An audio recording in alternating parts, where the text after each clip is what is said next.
ఇవాళ డివిజన్లలో ఎక్కడికి వెళ్ళినా కూడా స్థానికంగా ఉన్నటువంటి సమస్యల పరిష్కారం కోసం తనకు ముందు పోతున్నాడు. కోవూరు నగర్లో అది నీ డివిజనే. కోవూరు నగర్ డివిజన్లో ఉన్నటువంటి పార్కుల్లో ఈ విధంగా అపరిశుభ్రత ఉంది, పందులు సంచరిస్తున్నాయి.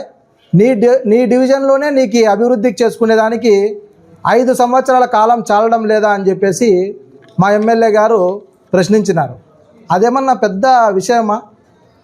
నీది తప్పుంది కాబట్టి అన్నగారు పెద్దలు మాకు మంచి సలహా ఇచ్చినారు, మాకు ఇంకా కాలపరిమితి ఉంది, మేము డెవలప్మెంట్ చేసుకుంటామంటే అయిపోయా.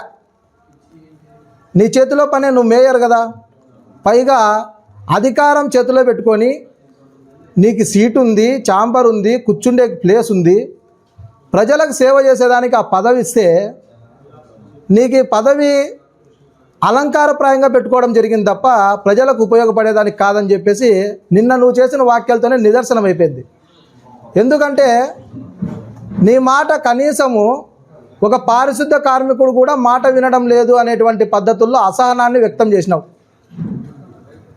పైగా ఈరోజు నుంచినే నా పదవిని దించేయండి అని చెప్పేసి అస్త్ర సన్యాసం తీసుకునేదానికి కూడా సిద్ధపడుతున్నావు లాస్ట్కి. అంటే నేను చేయలేకపోతున్నాను ఈ పదవి, నన్ను దించేయండి అన్నట్లుంది.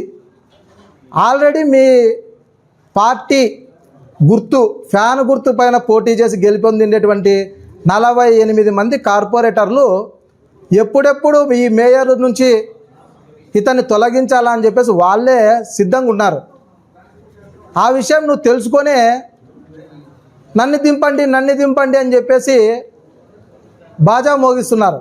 అదేం పెద్ద ఆలస్యం కాదు, తొందరలోనే అవుతుంది. దానికి కూడా మీరు సమయం ఇవ్వండి ప్రజలకి. ఖచ్చితంగా మీ పదవి ఊడిపోతుంది, మీ వైసీపీ పార్టీ గుర్తు కూడా కనుమరుగవుతుంది. ఆల్రెడీ మేము గతంలో చెప్పాం, మీ పార్టీని ఆంధ్రప్రదేశ్ ప్రజలు బంగాళాఖాతంలో కలుపుతున్నారు అని. కలిపారుగా, మీరే తీర్పు చూసినారు. ఇన్ని స్థానాలు కూటమి ప్రభుత్వంకి వచ్చింది. ఎందుకు మీరు ఆ విధంగా తొక్కలాడుతున్నారో మీకు అర్థం కావడంలే. అదేవిధంగా మీ అంకుల్ స్క్రిప్ట్ ఇస్తాడు, నువ్వు చదువుతావు అని చెప్తే మళ్ళీ ఉన్న వాస్తవం అంతే కదా. అంకుల్ స్క్రిప్ట్ ఇకపోతే నువ్వు మాట్లాడేకి కూడా కాదు. ఎందుకంటే నిన్ని ఆ స్థానంలో కూర్చోబెట్టినటువంటి వ్యక్తే మాజీ ఎమ్మెల్యే అనంత వెంకట్రామరెడ్డి గారు. ఆయన ఏది చెప్తే నువ్వు అది పలుకుతావు, చిలక పలుకులు. పైగా మేము కొన్ని క్వశ్చన్లు అడగాలనుకున్నాం. పాపం నువ్వు మేయర్గా ఉండి చాలా డెవలప్మెంట్ చేసినావు కదా, మేము అడుగుతాం కొన్ని క్వశ్చన్లు, దానిలోకి నువ్వు సమాధానం చెప్పగలిగితే మేము కూడా ఒప్పుకుంటాం. స్క్రిప్ట్ లేకోకుండా స్క్రిప్ట్ తీసుకొనైనా చెప్పు, పర్లేదు, ఎవరితోన్నా స్క్రిప్ట్ తీసుకొని చెప్పు. అభివృద్ధి అనంతపురంలో 1000 కోట్లకు పైగా ఖర్చు చేసి అభివృద్ధి చేశామని చెప్తున్నారు మేయర్ గారు. ఆ అవినీతి మాటున, ఆ అభివృద్ధి మాటున అవినీతి ఎంత, అది కూడా లెక్క వేసి చెప్పమని చెప్తున్నాం. మా ఎమ్మెల్యే గారు అధికారం వచ్చిన తర్వాత మంత్రి గారి దగ్గరికి, పురపాలక శాఖ మంత్రి దగ్గరికి పదే 10 పర్యాయాలు కలుస్తున్నాం. ఎందుకు కలుస్తున్నామంటే ఈ అనంతపురం నగరంలో చిన్న వర్షాలకు కూడా వాగులు వంకలు మునిగి ప్రజలకు అసౌకర్యం కలుపుతున్నారని నడిమొంక మరువంక ఈ ప్రహారీ గోడల నిర్మాణము త్వరితగతిన చేయాలనేటువంటి ఉద్దేశంతో మరి పురపాలక శాఖ మంత్రులకి అదేవిధంగా రామానాయుడు గారికి మేము కలిసాం. అందులో తప్పేముంది? దానికి మీ ఏడుపు ఎందుకు? మేయర్ గారికి ఎందుకండి ఏడుపు? అదేవిధంగా బళ్ళారి బైపాస్ నుంచి కలెక్టర్ ఆఫీస్ నుంచి హైవేలకు కలిపారు. ఒక పెద్ద హైవే తెచ్చినామని చెప్పినారు. ఎన్ని వందల కోట్ల రూపాయలు, 300కు పైగా కోట్ల రూపాయలు మేము ఖర్చు పెట్టినాము అంటున్నారు. రోడ్డు ఏ విధంగా ఉంది? బైపాస్ చక్కగా పోతుంది అండి అది రోడ్డు? మీరే చెప్పండి. దాంట్లో ఎంత వంకర టింకరగా రోడ్డు నిర్మాణం చేశారు. స్వయాన మీకు ప్రజల మీద చిత్తశుద్ధి ఉంటే సూటిగా స్పష్టంగా సమాధానం చెప్పండి. మీ సొంత బిల్డింగ్ని, టవర్ క్లాక్కి దగ్గరగా ఉందే మీ సొంత బిల్డింగ్, మేయర్ గారు మీ సొంత బిల్డింగ్ని ఎందుకు హైవే వస్తా అంటే వెనకాల కట్టుకోవాలి కదా? ఎందుకు మీరు మీ బిల్డింగ్ని ఇంకా కొద్దిగా ముందుకు ఎందుకు జరిగారో ప్రజలకు సమాధానం చెప్పమని మేము క్వశ్చన్ వేస్తున్నాం. అదేవిధంగా నగరంలో దౌర్జన్యాలు జరుగుతున్నాయి, దాడులు జరుగుతున్నాయి అని చెప్తున్నారే, ఈ శ్రీనివాస హాస్పిటల్ సాయినగర్లో మరి ఏ పార్టీకి చెందిన వాళ్ళు ధ్వంసం చేశారండి? మీరే చెప్పండి. అదేవిధంగా మా 3వ డివిజన్లో స్థానికంగా ఉన్నటువంటి తెలుగుదేశం పార్టీ నాయకులు కురుబ గోపిని ఏ పార్టీకి సంబంధించిన వాళ్ళు దాడి చేశారండి? దానికి కూడా మీరే సమాధానం చెప్పండి. దాడులు మీరే చేస్తారు, దౌర్జన్యాలు మీరే చేస్తారు, పైగా కల్తీ మద్యం అన్నారు. గత 5 సంవత్సరాల వైసీపీ పాలనలో బ్రాండెడ్ మద్యాన్ని దూరం చేసి కల్తీ మద్యాన్ని తీసుకొని వచ్చి మద్యం ప్రియుల యొక్క ఆరోగ్యాలను పాడు చేసి వారి యొక్క భార్యల యొక్క తాలిబొట్లను తెంపిండేది మీరు కాదా అని చెప్పేసి మేము అడుగుతున్నాం. కల్తీ మద్యానికి పేటెంట్ హక్కు వైసీపీ పార్టీ. అందుకనే ఇప్పుడు మా పార్టీ అధికారంలోకి వచ్చిన తర్వాత ఆ కల్తీ మద్యం పైన కూడా కేసు వేసి విచారణ చేస్తున్నాం. అదేవిధంగా ప్రజా సమస్యలు, ఈ నగరంలో ప్రజా సమస్యలు ఉన్నాయని చెప్పి మాట్లాడితే టాపిక్ని డైవర్ట్ చేసి డైవర్ట్ పాలిటిక్స్ చేస్తానేది మీరు కదా, దానికి మీరు సమాధానం చెప్పమని అడుగుతున్నాం. అదేవిధంగా మా ఎమ్మెల్యే గారు దగ్గుపాటి ప్రసాద్ గారు అధికారులకు ఫోన్ చేసి వైసీపీ నాయకులకు పని చేయొద్దండి అని చెప్పేసి హుకుం జారీ చేశారు అని చెప్పేసి మేయర్ గారు చెప్తున్నారు నిన్న పబ్లిక్గా మీటింగ్లో, ప్రెస్ మీట్లో. మీరు ఆ విధంగా చెప్పినప్పుడు ఒక్క అధికారైనా కానీ ప్రజలకు నిజం చెప్పాల్సినటువంటి బాధ్యత ఉంది. ఆ విధంగా అధికారులకు చెప్పి ఉంటే మీరు ప్రజల ముందుకు పెట్టండి. మీకు ఆ దమ్ము ధైర్యం ఉంటే ప్రజల ముందుకు అధికారులకు చెప్పినటువంటి వాయిస్ని మీరు బయట పెట్టమని చెప్తున్నాం. అదేవిధంగా డెవలప్మెంట్ విషయంలో కూడా పచ్చి అబద్ధాలు చెప్తున్నారు వైసీపీ పార్టీ వాళ్ళు. ఎక్కడ కూడా వైసీపీ పాలనలో పని చేసిండేది లేదు. పైగా తను సామాజిక వర్గాన్ని కూడా నిన్న మాట్లాడుతూ పైకి తెచ్చాడు. మా మైనార్టీ సోదరులకు గత వైసీపీ పాలనలో పదవులు కట్టబెట్టడం జరిగింది. టీడీపీ పార్టీలో కానీ కూటమి ప్రభుత్వంలో కానీ మైనార్టీలకు నామినేటెడ్ పదవులు ఏమన్నా ఇచ్చారా, లేదంటే పదవులు ఇచ్చారా అని చెప్పారు.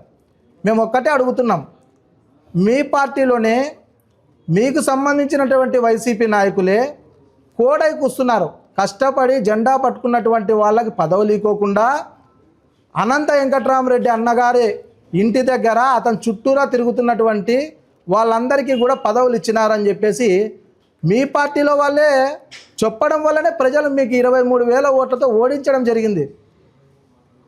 మీ సామాజిక వర్గానికి సంబంధించినటువంటి నాయకులు పబ్లిక్గా బహిరంగ ప్రదేశాల్లో చెప్తున్నారు. ఏ రోజు ఈ మేయర్ అనేటువంటి వ్యక్తి వసీం గారు ఏ రోజు వైసీపీ పార్టీ జెండా పట్టుకొని పోరాటం చేసినాడో ఒక ఫోటో చూపిండి, ఒక వీడియో చూపిండి అని వాళ్ళే అడుగుతున్నారు. మా ఎమ్మెల్యే గారు ముఖ్యమంత్రి దగ్గరికి వెళ్ళి మంత్రుల దగ్గరికి వెళ్తున్నారు, అయినా పనులు జరగడమని మీరు అంటున్నారే. మేయర్ పదవి అనౌన్స్మెంట్ అయిన తర్వాత స్వయాన అధినేత దగ్గరికి మీ అంకుల్ గారు మిమ్మల్ని పిలుచుకొని పోతే జగన్మోహన్ రెడ్డి గారు ఏమన్నారో కూడా మా అనంతపురం ప్రజలందరికీ కూడా తెలుసు. నిజంగా మీరు పార్టీలో పనిచేసి నింటే ఎవరైనా కూడా అనుకుంటారు. సామాజిక వర్గం గురించి మాట్లాడుతున్నారు కాబట్టి మేము చెప్తున్నాం, మా పార్టీలో నారా హమారా మైనార్టీ సోదరులు మా వాళ్ళు అనేటువంటి లక్ష్యంతోనే ఇవాళ మైనార్టీ సోదరులకు హజ్జుకు వెళ్ళే వాళ్ళకు కానివ్వండి, ఇమాంలు మౌజాన్లకు అమౌంట్లు కానివ్వండి, షాదీ ఖానాలకు కానివ్వండి, అన్నీ కూడా సక్రమంగా చేస్తున్నారు. నామినేటెడ్ పదవుల్లో కూడా ఖచ్చితంగా న్యాయం చేస్తున్నారు మైనార్టీ సోదరులకి. కానీ ఈనాడు కేవలం అధికారం దూరం అయ్యేతలికే ముసలి కన్నీరు కాలుస్తూ మైనార్టీ సోదరులను అక్కురు చేర్చుకునేదానికి కుటిల రాజకీయాలకు తెరలేపడం అది భావ్యం కాదని చెప్పేసి కూడా మేయర్ గారికి తెలియజేస్తున్నాం. ఇదే విధంగానే ప్రజలందరూ కూడా 1000 కోట్లకు పైగా అభివృద్ధి జరిగింటే అనంతపురం నగరం ఇట్లా ఉంటుందా? ఈరోజు మన కార్పొరేషన్ను ఇక్కడే ఉంటుంది, విదేశీ పర్యటనలకు వెళ్ళారు, ఏం అనంతపూర్ని ఒరగబెట్టారో పాత్రికేయుల ముందరికి మీరే ప్రెస్ మీట్ పెట్టి మీరే చెప్పండి. ఎట్లుండే అనంతపూర్ అట్లే ఉంది, డెవలప్మెంట్ ఎక్కడా కాలే. మేము డెవలప్మెంట్ చేస్తామంటే మీ యొక్క ఏడుపులు ఎందుకో మాకు అర్థం కావడంలే. అందుకనే నగర మేయర్ గారికి మేము అడిగినటువంటి ప్రశ్నలకు సమాధానం చెప్పమని చెప్తున్నాం. ముందుగా బైపాస్ మేము వేసామని చెప్తారు కదా, మీ బిల్డింగు మరి రోడ్డుకు ముందుకు వచ్చారా, వెనక్కి వెళ్ళారా, దానికి స్పష్టంగా సమాధానం చెప్పండి. కుక్కలు పందులు మీ పాలకవర్గంలోనే మరి మైనార్టీ సోదరులు ఐఎంఎం భాషా గారు చెలుకోలు తీసుకొని బెల్ట్ తీసుకొని కొట్టుకున్నాడు మున్సిపల్ ఆఫీస్ ముందర. ఎందుకు కొట్టుకున్నాడు? కుక్కల బారిన పడి ప్రజలు చచ్చిపోతున్నారండి, కరుస్తున్నాయని చెప్పి ఒక మైనార్టీ సోదరుడు బెల్ట్ తీసుకొని గేటు కాడ కొట్టుకుంటే కూడా మేయర్ స్థానంలో ఉండి సోదరా నేను చేస్తానని చెప్పి బయటికి రాలే నువ్వు. అదేవిధంగా బాబా ఫక్రుద్దీన్ కార్పొరేటర్ ఈరోజు మీరు పని చేయలేదని చెప్పి టీడీపీలోకి వచ్చి చేరినాడు. ఆ డివిజన్ కార్పొరేటరు మున్సిపల్ గేటు ముందర కూర్చున్నాడు. ఎందుకంటే పారిశుద్ధ్యం అధ్వాన్నంగా ఉంది, మీరు పని చేయలేదని చెప్పేసి గేటు ముందర కూర్చుంటే కనీసం బాబా ఫక్రుద్దీన్ నేనున్నా ఖచ్చితంగా పని చేస్తానని చెప్పేసి భరోసా ఇవ్వకుండా నువ్వు లోపల కూర్చున్నావు. ఇవన్నీ మీ మైనార్టీ సోదరులే రోడ్డుకి ఎక్కినారండి, అయినా నువ్వు పని చేయలే. అందుకనే మేయర్ గారు మేము అడిగినటువంటి ఈ క్వశ్చన్లకు సమాధానం చెప్పండి. ఖచ్చితంగా నువ్వు కోరుకుంటున్నట్లుగానే నీ సీటు కూడా ప్రజలే దించుతబోతున్నారు రాబోయే ఎన్నికల్లో. ఈరోజేమో తొందరగా దిగాలనుకుంటున్నావు నువ్వు, కానీ నువ్వే కావాలంటే అవిశ్వాస తీర్మానం పెట్టుకో. ఎంతమంది మీ కార్పొరేటర్లు నీకు ఓటేస్తారో నీకే తెలుస్తుంది, మీ అంకులకు గారు కూడా తెలుస్తుంది. కష్టపడి పనిచేసే వాళ్ళకి ధర్మం ఎప్పుడు కూడా గెలుస్తూనే ఉంటుంది. మీరేదో ప్రెస్ మీట్లు పెట్టి ఖండిస్తే మాత్రం కాదు. ఎమ్మెల్యే గారు చిత్తశుద్ధితో దగ్గుపాటి వెంకటేశ్వర ప్రసాద్ గారు పనిచేస్తున్నారు. ఈ నియోజకవర్గంలో ప్రతి సమస్యకి పరిష్కారం చెప్తున్నారు. ఇప్పటికే అనేకమైనటువంటి అభివృద్ధి పనులకు కూడా అతను శంకుస్థాపనలు కూడా చేశారు. రాబోయే రోజుల్లో ఇంకొక విషయం మీకు గుర్తుపెట్టుకోవాలా, అనంత వెంకట్రామరెడ్డి గారు 2019 ఎన్నికల ముందు నేను అండర్ గ్రౌండ్ డ్రైనేజ్ తేలేకపోతే 24లో వచ్చి ఓటు అడగనన్నాడు. కానీ ఆ మాటను పక్క పెట్టేసి మళ్ళా కూడా ఎన్నికలకు వచ్చినాడు. అందుకనే 23,000కు పైగా ఓట్ల మెజార్టీతో కూటమి అభ్యర్థి అయినటువంటి దగ్గుపాటి వెంకటేశ్వర ప్రసాద్ని గెలిపించి ఇచ్చిన మాట తప్పితే ప్రజలు ఎట్లా తీర్పిస్తారో కూడా రుచి చూపించడం జరిగిందని చెప్పేసి తెలియజేస్తున్నాం.